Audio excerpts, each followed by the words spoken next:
Bismillah, alhamdulillah, wassalatu wassalamu ala Rasulullah wa ala alihi wa sahbihi ajma'in. Assalamu alaikum rahmatullahi wa barakatuhu. Welcome to Hadith number 8 on the 40 Arba'in of Imam Nawawi. Without further ado, let's go into the Hadith. Bismillah ar-Rahman ar-Rahim. أمرت أن أقاتل الناس حتى يشهدوا أن لا إله إلا الله وأن محمدا رسول الله ويقيمون الصلاة ويؤتوا الزكاة فإذا فعلوا ذلك عصموا مني دماءهم وأموالهم إلا بحق الإسلام وحسابهم على الله تعالى رواه البخاري ومسلم. So the English of the hadith is on the authority of Abdullah ibn Umar. May Allah be pleased with him. The Messenger of Allah sallallahu alaihi wasallam said, I have been ordered to fight against the people until they testify that there is none worthy of worship except Allah and that Muhammad is the Messenger of Allah, and until they establish the Salah and pay the Zakah. And if they do so, then they will have gained protection from me for their lives and property, unless they commit acts that are punishable in accordance to Islam, and their reckoning will be Allah the Almighty. This hadith has been narrated by Bukhari Muslim, and Ibn Majah narrated it with a slightly different wording. So we must, straight away, this hadith will sound problematic to some modernist leaning Muslims, and many non-Muslims will find this problematic, and they will say, oh look, your Prophet is ordering you to fight people and to kill people even. It's very easy to understand.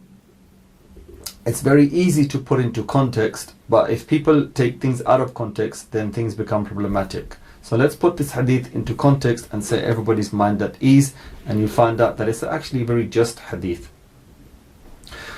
First of all, the hadith does not say to kill. Nowhere does it say to kill.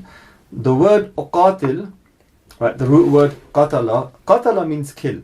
Qatala yaqtulu, right?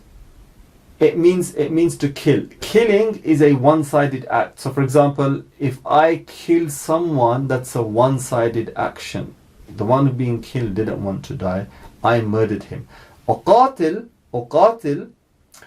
has the understanding of a two-sided thing. So a two-sided thing is a mutual two-sided thing, and it's in the understanding of opposition, to oppose or to stop.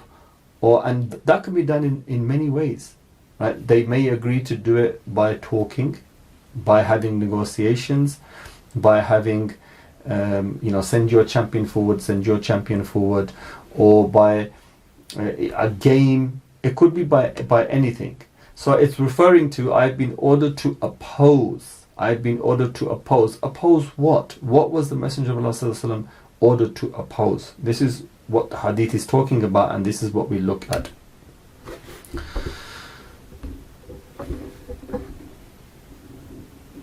So I've been ordered to oppose the people, an-nas. I've been opposed to oppose the people. What people?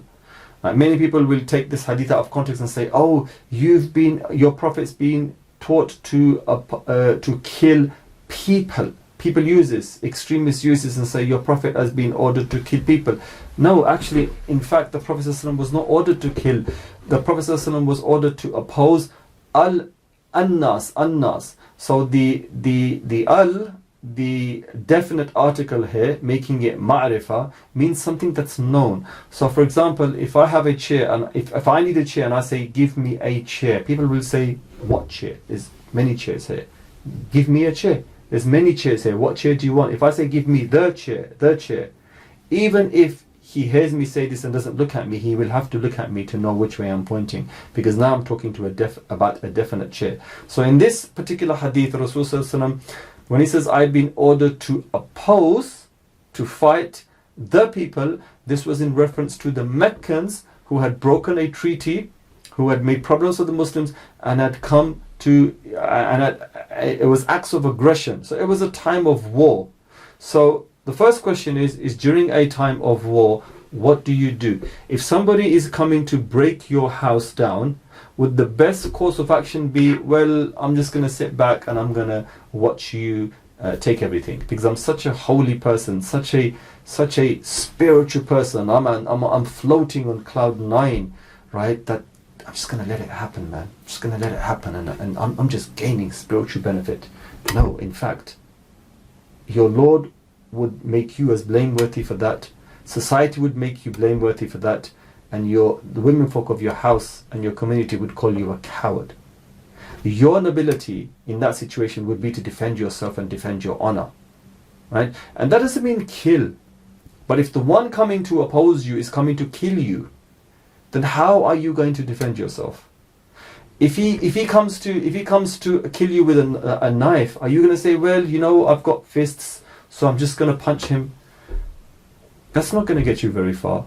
If he's come to you with a knife, you're going to have to use a knife or a gun to defend yourself, because your fists are not going to stop him in his tracks before he's put that knife in you, right? So force is proportionate with force. And I'm sure everybody on earth would agree to this. Every religion, every creed, every society, every culture has these principles in place. You use appropriate force to defend yourself, and it's foolishness not to defend yourself. So in this situation, this wasn't, because don't forget, all people at that time in Arabia, Rasulullah was in Medina. In Medina there were Jews that had a treaty with Muslims. There were Christians in the peninsula. Was this referring to the Christians? Were the Christians attacking Rasulullah at that time? No. Were the Jews attacking? No. It was specifically An-Nas. What Nas? The people of Quraysh. His own kith and kin, his own family from the other side, the non-Muslims, had broken a treaty, and the Muslims had forfeited so much in that treaty, the Umrah and everything, and then they break the treaty, they come in to fight now, so you have to go and oppose them. And it was opposition. It's not qatl, it's uqatil. Never make that mistake of thinking it's to kill. It's to oppose. It's to oppose. And oppose is a two-sided thing. There's an understanding in this. It's like, what about the hadith? The hadith where somebody comes to, when you're praying and somebody comes in front of you, and you're supposed to kind of stop them. It's recommended not to, but if you can kind of indicate that I'm praying. And the hadith of Rasulullah, that if he carries on, oppose him, because he's a devil. He's been accompanied by a shaitan, so oppose him, i.e., if someone's trying to get past you stop them. What's the word in the hadith? لا تصلي إلا إلى سترة ولا تدع أحدا يمر بين يديك فإن أبى فلتقاتله فإن معه القرين. The word فلتقاتلوا. So here, does that mean that you kill the person? So the person that's coming to in front of you when you're praying, does that mean that you kill them now because the same root word here is used? No, you don't. You stop them. Your opposition to his transgression is to wave at him and say, hey, give the indication I'm praying, right? So this is what's meant here. So it's not killing, it's opposition. And why, people may ask, people often ask, they compare Rasulullah with Isa alayhi salam, and then they say, why was Rasulullah ordered to fight in the first place? Many Christian extremists use the argument that your prophet, Na'udhu Billah, was a prophet of war, was a warmongering prophet, and our prophet Isa alayhi salam was a prophet of peace. Well, first of all, sometimes it makes sense to make war, sometimes it makes sense not to make war. If you know you're going to get completely annihilated, let's just say that you're a small tribe and you're surrounded by enemies from all sides and they're all closing in upon you. Now you have two choices: fight till the last man and die, annihilate yourself, or make a treaty and live and expand and prosper. In this case, it would be foolish to fight. When it came to Isa alayhi salam had a small minority of followers around him in a sea of paganism, of Roman paganism. They were in the center of the mighty Roman Empire, and they were not in a position to fight for their religion. They stayed quiet and they accepted persecution. And in the life of Rasul Sallallahu Alaihi Wasallam, if we look at the Meccan phase, the first 13 years of the life of Rasul Sallallahu Alaihi Wasallam, they were small, they were quiet, they accepted persecution, they were tortured. There was a 3-year boycott, which ultimately led to the death of Rasul Sallallahu Alaihi Wasallam's beloved wife, Khadija al-Kubra Salamullah Alayha, and Prophet Sallallahu Alaihi Wasallam's uncle, Abu Talib. They couldn't bear the suffering of the 3 years of not having enough food, their weak health and old age. The companions suffered. The two tribes, the tribe of Bani Hashim and Abdul Muttalib, all suffered under this boycott. What could the Rasul Sallallahu Alaihi Wasallam do and the companions do? Nothing. Ammar ibn Yasir, his parents his mother was killed. She was the first martyr of Islam. Abu Jahl, during the torture, killed her. Right? The father passed away. We don't know exactly how he passed away, but it could be due to the sufferings of torture. Ammar ibn Yusuf was forced to renounce his religion. They beat him so much, saying, renounce your religion, and he did it. And then he went crying to Rasul Sallallahu Alaihi Wasallam, saying, I've committed an enormity, a blasphemy, I'm never going to get forgiven. And the Rasul Sallallahu Alaihi Wasallam said that, what happened? And he relayed the story, and he said, if they do it to you again, say the same. Right? So after 13 years of torture and suffering and hardship and ridicule and humiliation and having stones thrown at them, having garbage thrown at them, Rasulullah went to Ta'if to convert them, and the riffraff, the children, the people on the streets threw stones at him. Right? Kids, imagine getting the adults getting children to throw stones at you. And Prophet, when the angel Jibreel alayhi salam, Gabriel came with another angel, and he said, if you want, we shall raise them off the face of the earth, we'll topple the mountain over them. And Prophet said, I didn't come for this. I came rahmatan lil alameen, as a mercy to mankind. وَمَا أَرْسَلْنَاكَ إِلَّا رَحْمَةً لِلْعَالَمِينَ. Allah says, I didn't send you but as a mercy to mankind. He prayed for them. He prayed for them that maybe some of them will become Muslims, and today, look, subhanAllah, all of Ta'if is Muslim today, whereas it could have been destroyed.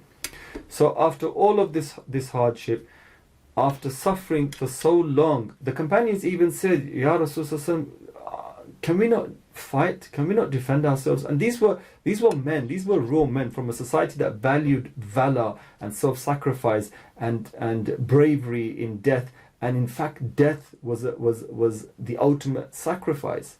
Your name would live on as dying in war. It's better to die fighting than to die, in many cultures at that time, than to die just pitilessly of old age. Khalid ibn Walid, one of the foremost generals, recognized generals in the whole world, he was so successful that no blade was sharp enough or quick enough to kill him.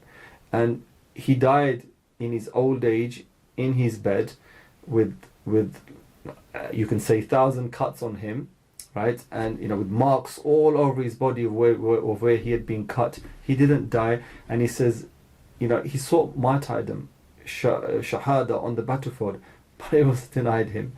And he says, here I am dying like an aged camel, not on the battlefield in glory. And these were those people. And it was very difficult for them to stay silent, but they were ordered by the Prophet, just be at peace, patience. We've not been ordered to fight. It was only when they went to Medina and they had the first Islamic polity, the first Islamic city-state. They had set terms and conditions with the Jews of Medina, the other people of Medina, and the Muslims lived there, and the Muslims slowly started to migrate from Mecca to Medina. It was only then that they were in a position to say, okay, now what should we do? And then, again, it was a tiny Muslim enclave surrounded by non-Muslims. And the Quraysh had a lot of political clout.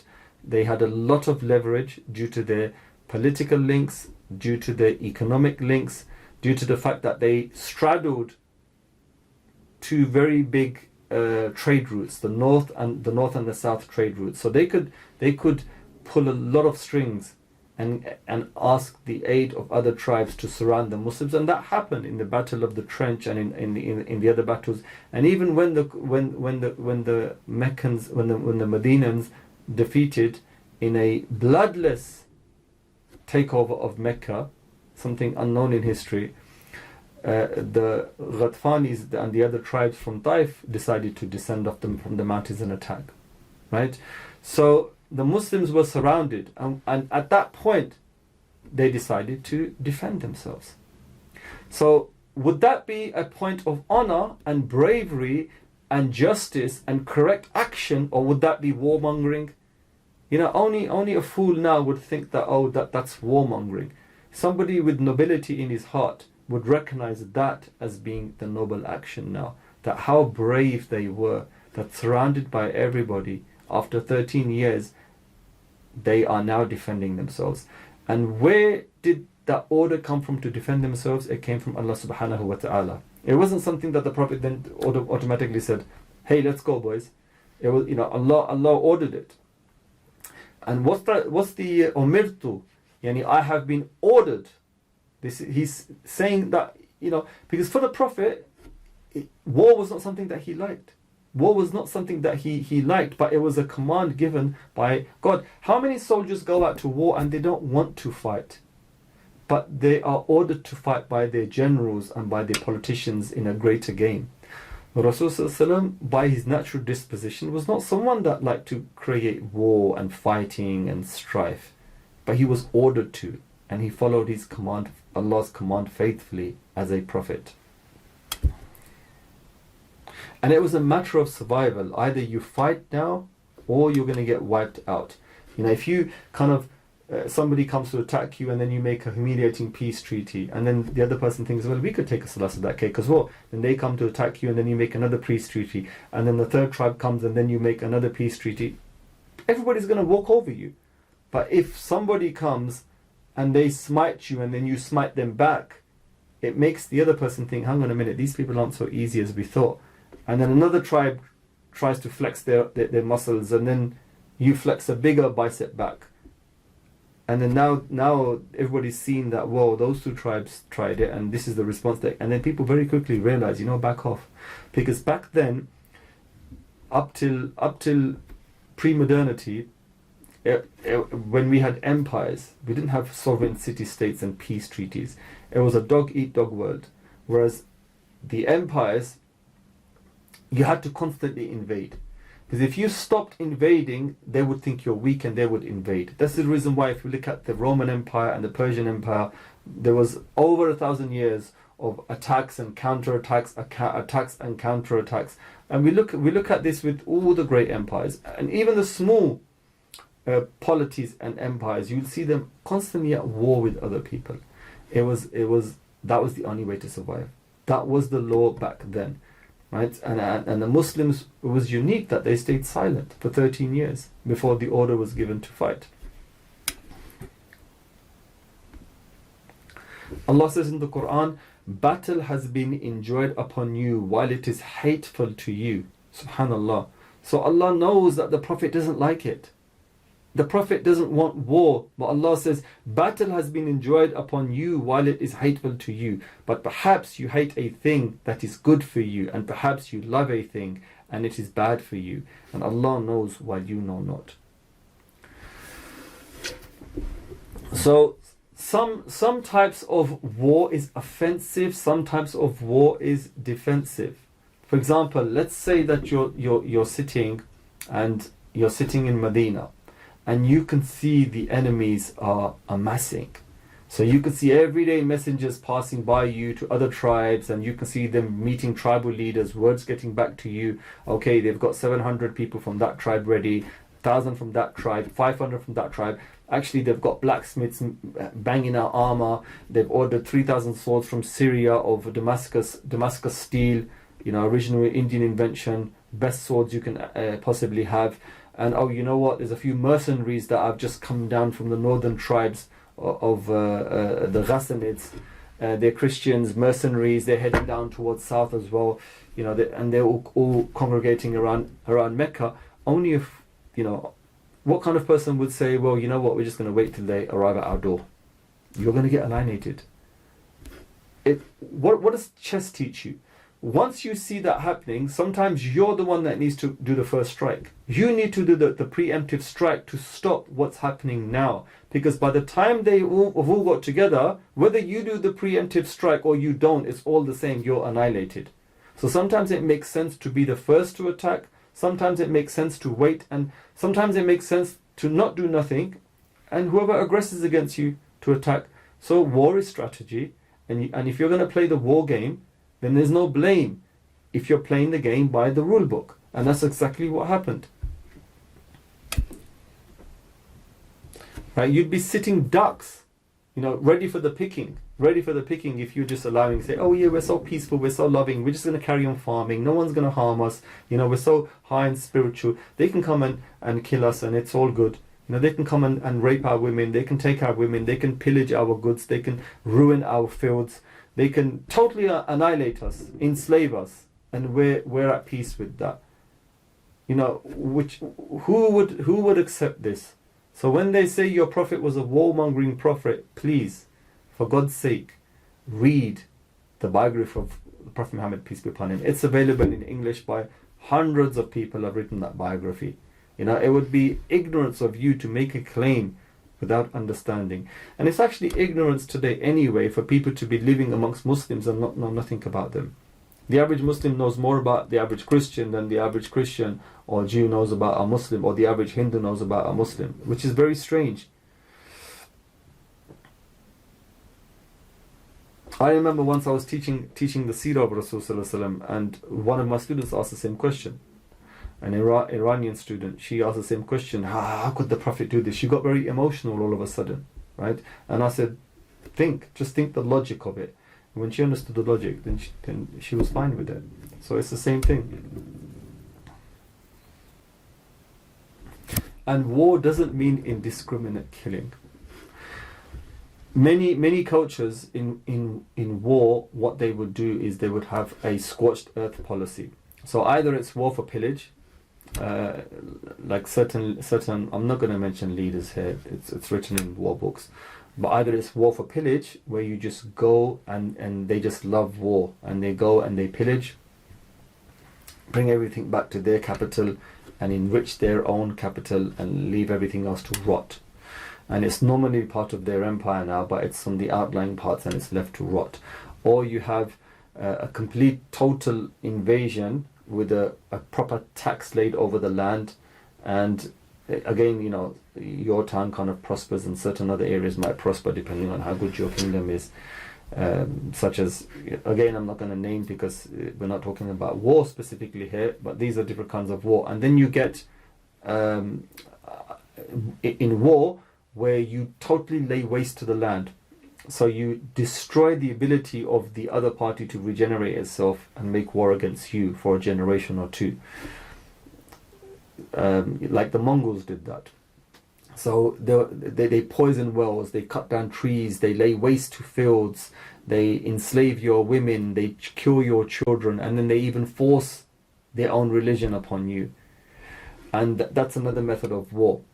Today what we have is we have indiscriminate bombing. So for example, we have the nuclear weapons. Nuclear weapons don't discriminate between competence and non-competence. The fact that the USA is the only country that had bombed civilian populations, they could have bombed the countryside and shown the world this is the power we have, so hey Japan, stop now please. But they bombed Hiroshima and Nagasaki. It's totally mindless bombing and killing the hundreds and thousands of those cities for no reason. That's a problem. Nuclear weapons. To have carpet bombing, that's a problem. To have landmines. Landmines have been laid by armies in the millions in certain areas, and decades after, children still playing in those areas step on a landmine and become maimed. Adults, breadwinners, animals even. All of these things in my understanding should be illegal, and I'm not the only one to say this. Other people have voiced this also. The use of chemical weapons, the use of napalm to completely deforest huge areas and burn, incinerate everything that's there, which is what the USA did in Vietnam. All of these kind of things, are horrendous. As a Muslim, when you make war, there are laws in place, and if you look at the Muslim battles in the medieval period, you'll see this take place. So there's no killing of non-combatants, no desecrating of land, no poisoning of wells, no harming women or the old or the sick or the young. If anybody closes their door to you, they're not a combatant. It's only, there is chivalry and manliness and marawah in only attacking belligerents who come to attack you. And we have ample evidence of this. And even there's one story of it was a commander going on to a battle, I can't remember, and his tent, when they left the tent to make war, when they came back, they found a bird had laid eggs and was nesting on her eggs, and they left that tent completely. They just carried on. There's this respect for the land. Certain armies will kill livestock. Even modern armies will, just for jokes, kill livestock, shoot at livestock just for the sake of it. You don't touch livestock. You leave the livestock. You leave everything in place. I said I won't going to mention names, but some of the armies were the Russians, the Japanese, the Crusaders. The Crusaders, when they came and attacked the Muslims, they indiscriminately killed Jews and Christians. And they said God will recognize his own. So you're killing, because obviously the Christians of the Levant look like Levantine people, right? They look like what the Syrians and Lebanese would look like today, the Palestinians. They were Arab. So they killed them discriminately, and they said, oh, God's going to recognize his own. What kind of nonsense is this? It was just pure bloodlust what they wanted to do there. Even the Byzantine Empire wanted rid of those kind of people. And this is not how Muslims wage war. This is not the war that was happening here when Rasulullah was said, I have been ordered to oppose. This was not what we're talking about here. When Rasulullah took over Mecca, the finality of this war was that when Rasulullah overtook Mecca, there was no bloodshed. It was a bloodless takeover of Mecca, and the chroniclers write that as he entered Mecca on his mount, so low, not haughty and prideful, as they do, riding a gallant horse with a sword up. No, he was on a camel with his head bowed so low, they say, that it was close to touching the saddle, in utter humility at what Allah had given him after 21 years of suffering and wars. In the last 10 years of Rasulullah's life, there were over 40 battles and skirmishes that they had. If you average that out, that's more than 4 every year. And when he entered, he never took revenge on anybody. In fact, he rewarded those people, the non-Muslims. He rewarded them with grants of land and valleys and sheep and goods, and put them in positions of power. Abu Sufyan and all those people were gifted things. And this was the conduct of the Messenger of Allah sallallahu alaihi wasallam. So where is the warmongering? Where is the warmongering bloodlust prophet? May Allah illuminate, may Allah ennoble the name of Rasul sallallahu alaihi wasallam amongst people who think like this. May Allah illuminate the name of Rasul sallallahu alaihi wasallam perpetually, as he is already doing. This is a great injustice, an academic injustice for anybody to say this today.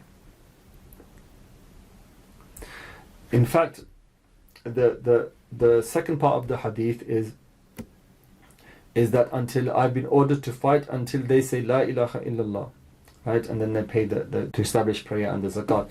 Why? Because they're signs of La ilaha illallah. So when someone converts, you're going to pray, you're going to fast. It's an outward sign. What you do inside your house, whether you decide to become an apostate or something, that's your private business. But a sign that you're a Muslim is you're praying or fasting. So I've been ordered until they say. Meaning what? When you fight, this side who you're opposing were not going to back down. They never wanted to say La ilaha illallah. That was the whole argument.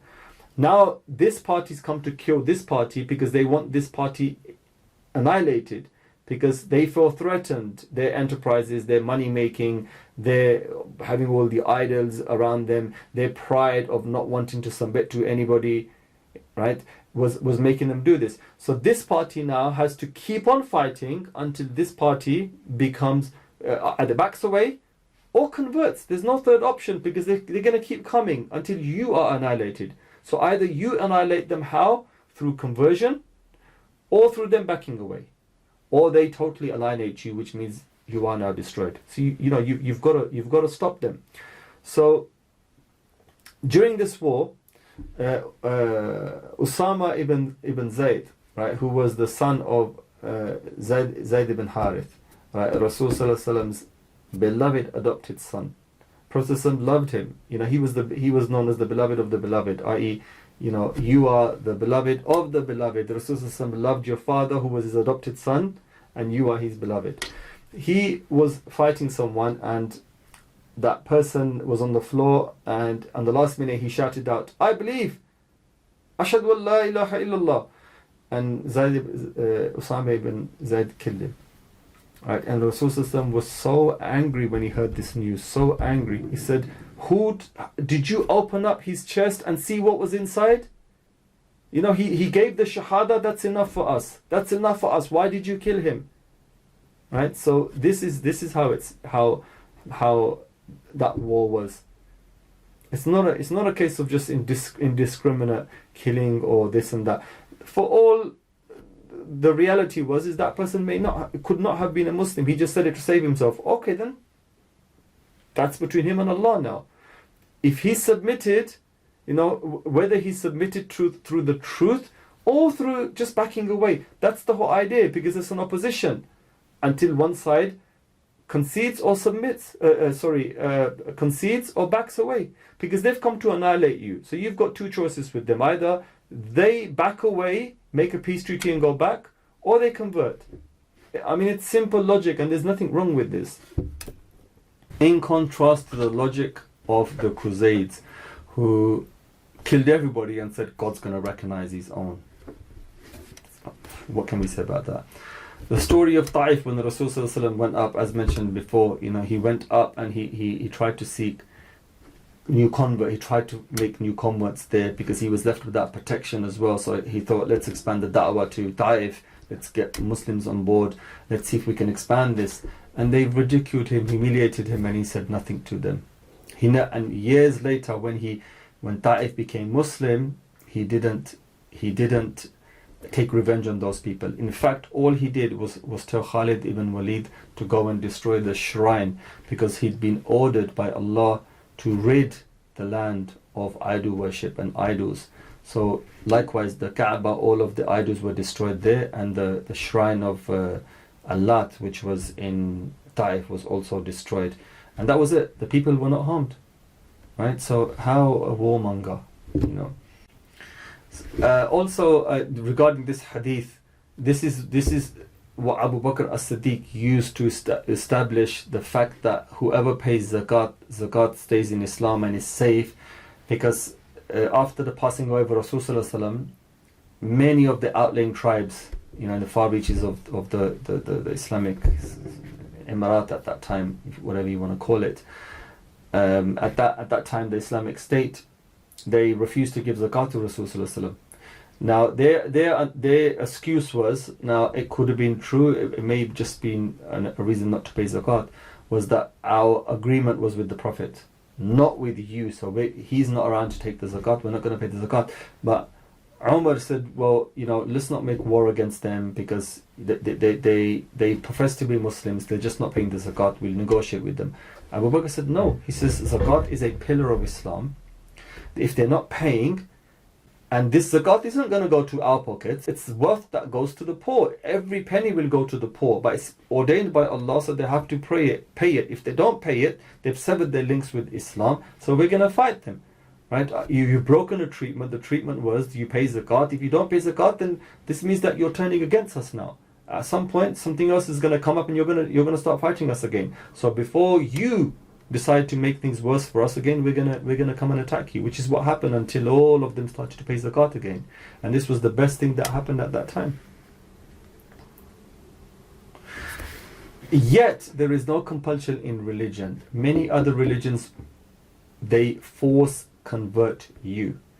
So for example, the Christians, when they took over Spain, like in 900 years, first of all, it must be understood, people say that Islam was spread by the sword. Really, if that was true, then how comes it took upwards of 400 years for the majority of the Levant to become Muslim, for the majority of Iran to become Muslim? Up till the 1200s, a large percentage of Egypt was still Christian. Up till last century, more than half of Lebanon was still Christian. For 800 years, the Muslims were in Spain. The majority population was Christian. For 900 to 1,000 years, when the Muslims were in India, the majority of the population was Hindu and Buddhist. They didn't convert. But contrast that with what happened when Queen Isabella and King Ferdinand took over Granada and Spain after they got rid of the last caliph, when they expelled the last caliph, when he handed over the keys. We had the Spanish Inquisition. We had the Office of Inquisition opening up in the New World in America as well. Horrific part of Christian history that you can read about. Force converting Muslims and Jews into Christianity. Leave or convert. That's when many of the Jews went to Spain. They're known as the Sephardi Jews, and they went to the Ottoman Empire and sought refuge. Obviously, Morocco. They went to Morocco. Sephardi Jews, Spanish Jews went to Morocco and North Africa, and that's why up to recently we had populations of them there that then migrated to Israel when Israel was formed. The Jews would write in their correspondence. We have that they would say, go to the Ottoman lands because you're going to be treated more respectfully. And in fact, up till the creation of Israel and Second World War, like I think it's up to 40% of Baghdad was Jewish. That's like a astonishing figure. We have Jewish communities that have been in Muslim lands for 1,000 years that were not treated like Jewish communities in Europe. They were always persecuted. There were pogroms. They were kept in ghettos, like the famous Polish ghetto. The communist takeover of Russia as it expanded into Azerbaijan and what they did to the Jews there, and all over the Russian Empire, the Jews were not forced not to leave, ordered to dress in a certain way, and that culminated in the massacre of the Jews by Hitler, the 6 million Jews. You know, the start of that started a long time ago in Christianity. The seeds were planted. Martin Luther, the so-called reformer of Christianity, you know, we're going to curb the excesses of Catholicism and bring the faith back to its rightful place. Read his words, his writings, and what he thought about the Jews. The Muslims never treated the Jews like that, never treated the Christians like that. That's the reason why we have still large populations of Muslims in Christians, and Jews in Muslim lands. So there's no compulsion in religion. And then you hear another argument. Oh, the Muslims had to. They took tax. They took jizya. They took tax off the non-Muslims. Well, everybody pays tax, right? To run a state, you pay tax. In fact, the Muslim zakat is more than the tax that they were taxed. So your zakat is based on your wealth. So a rich person or relatively well-off person is going to end up paying more zakat percentage-wise than that tiny amount of tax that's taken from a non-Muslim living in your land. And he doesn't have to fight your wars. There were benefits for them. So a lot of what you hear, once you look into it, it's totally different and it makes sense. You can read up on these subjects much further, but from what I've just said now, it should make sense that Islam was not spread by the sword by any stretch, by any means. Islam was not spread by the sword. There are still synagogues, there are still churches in the Muslim world that have been there for 2,000 years. What mosques remained in Spain after the Muslims were kicked out? Granada was turned into a palace used by the kings. A church was made there, was used. Even now you can see signs, the Islamic signs are still there. But even in Afghanistan today, there's still one Jew who refuses to leave. He wants to stay, and the locals help him out and his synagogue is preserved. There are Sikh temples in Afghanistan, not one but many, from the time when the Sikhs were there.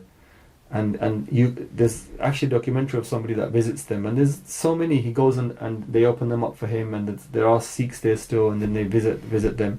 Granted, due to the political situation now, things have not been easy for them. But is that Islam, or is that a modern political phenomenon? Buddhist also in those areas. What happened with the Buddha statue blowing up was a political move, and it was an unfortunate, sad event.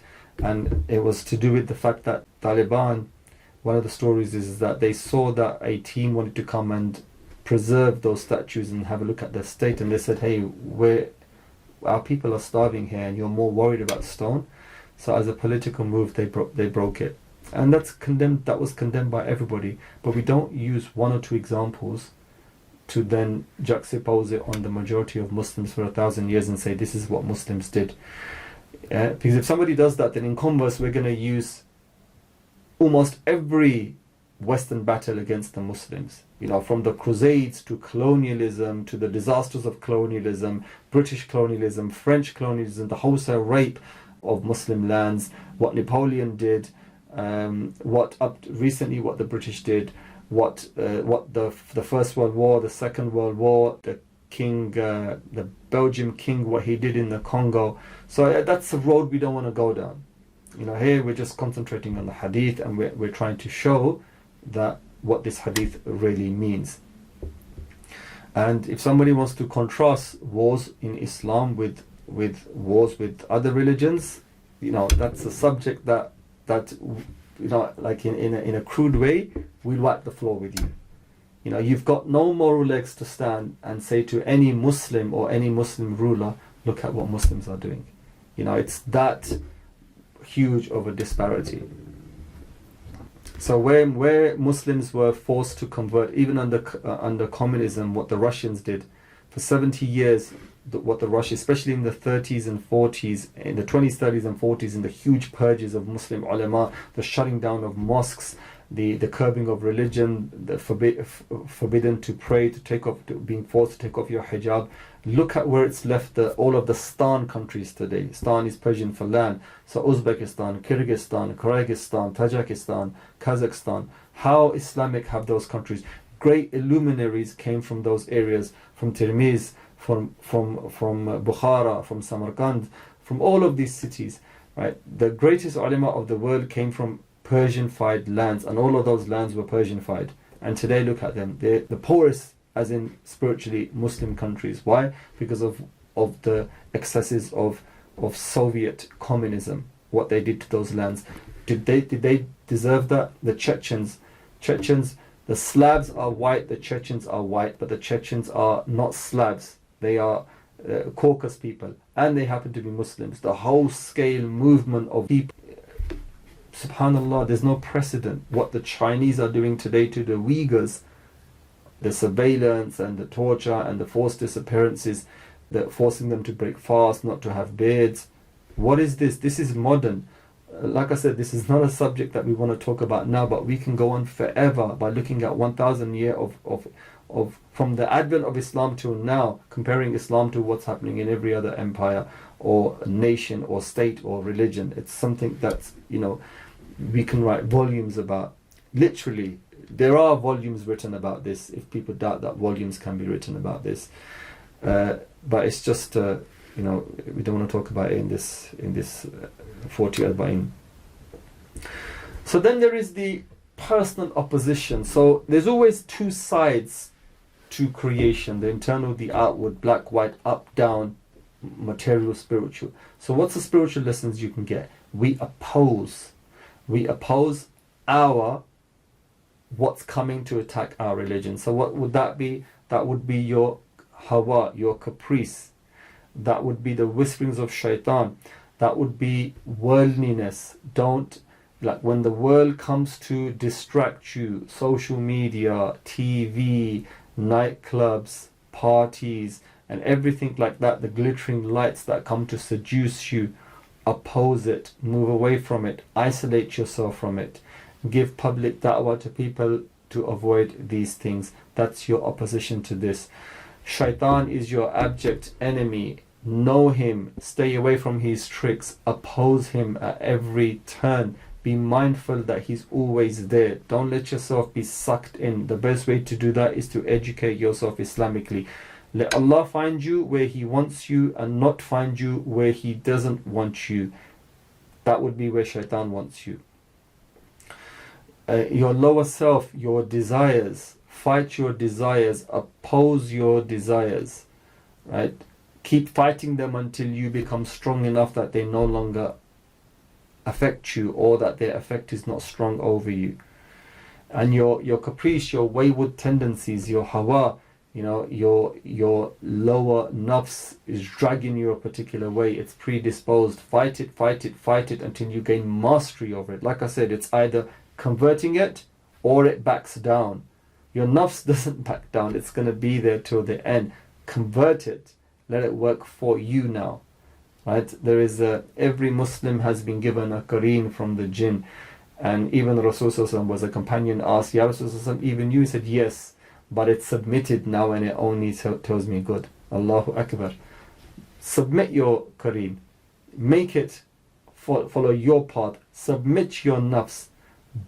Beat it into submission where it only advises you good, or it stays silent. Yes, and you walk all over it. This is what we need to do on the internal regarding this hadith. So may Allah give us the ability to put into action what Rasulullah is telling us here. In our day and age, it would be opposition to the hawa, the shaitan, dunya, the bad aspects of it, these things.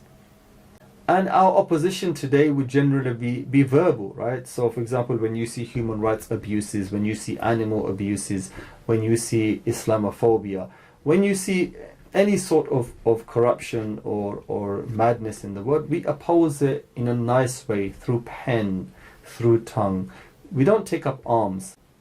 Things can be done in a nice way. So this is putting this hadith into practice today. At the moment, there's a big drive on the LGBTQT thing, and it's like if you're with us or without us, that nonsense all over again. No, we're not with you.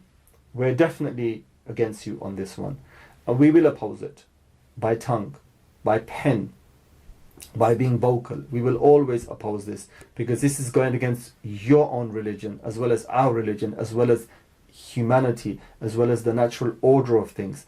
The huge corruption to follow you'll see in a generation or two. Just like your feminism has backfired from previous generation, you can see the effects of it now, you'll see the effects of this today. So these are oppositions that we have to do. Why?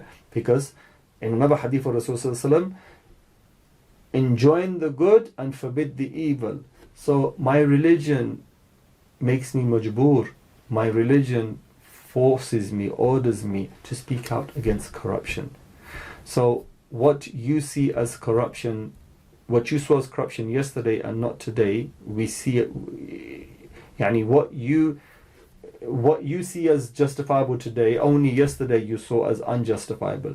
So just because you've changed your morality, it doesn't mean that there's not a universal morality that transcends everything, and we're going to change that.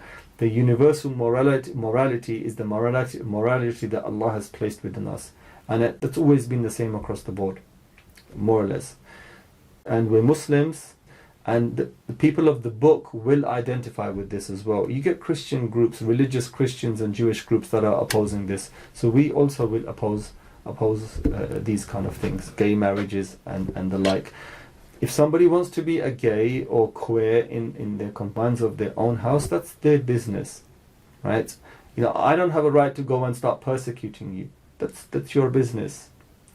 But if you bring it out and then try to brainwash our society and children, then just as much right as you have in bringing it out, I have a right to then oppose it by my mouth and say, hey, this is not nice. We don't accept this in our society. So it's opposition and opposition, right? And obviously you want us to back down, we want you to back down. But there's no mention of the word kill here, right? So don't be afraid.